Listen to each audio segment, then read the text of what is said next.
Gerald, Gigi inintrigang palihim na kinasal. May anak daw na tinatago.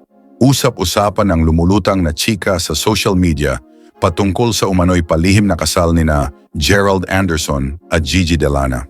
Kaya sa latest episode ng Showbiz Updates, kamakailan, sinita ni Showbiz Insider Ogie Diaz ang mga nagkakalat ng maling balita tungkol sa dalawa. Lihim daw kinasal si Gerald kay Gigi Delana. Mayroon daw silang sikretong anak. Tinatago raw nila, may ganyan. At ang nakakaloka dito, lihim daw yung pagbubuntis ni RC Munoz o nanganak si RC Munoz courtesy of Gerald Anderson. Saad ni Ogie. Dagdag pa niya, Diyos ko, nakakaloka kayo.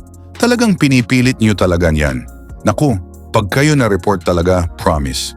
Yung pinaghirapan yung number of followers, mawawala yan. Matatandaang sa kasagsagan ng pandemya ay nagkaroon ng serye sina Gerald at Gigi sa ABS-CBN na pinamagatang Dear Heart. Samantala, sina Gerald at RC naman ay nagsama sa pelikulang Always Be My Maybe at Can We Still Be Friends. Ngunit wala umanong katotohanan ang mga naglulutangang chika patungkol sa mga personalidad na binanggit. Kasalukuyang jowa ni Gerald ang aktres na si Julia Barreto at aniya sa isang panayam ay gusto raw niyang lumagay sa tahimik kasama ang huli. I'm closer to that, sabi niya. Kasi kung 3 taon na ang nakakaraan, tanungin niyo sa kiniyan, hindi. But syempre, that's why I'm doing all of this kasi gusto ko maalagaan yung mga anak ko na wala silang iisipin.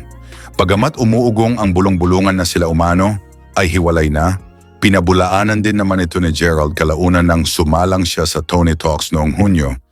Kung bago ka pa lang sa aking channel, pakipindot naman ang subscribe button at pati na rin ang notification bell para lagi kang updated sa mga bago kong video. Salamat at hanggang sa muli. Adios!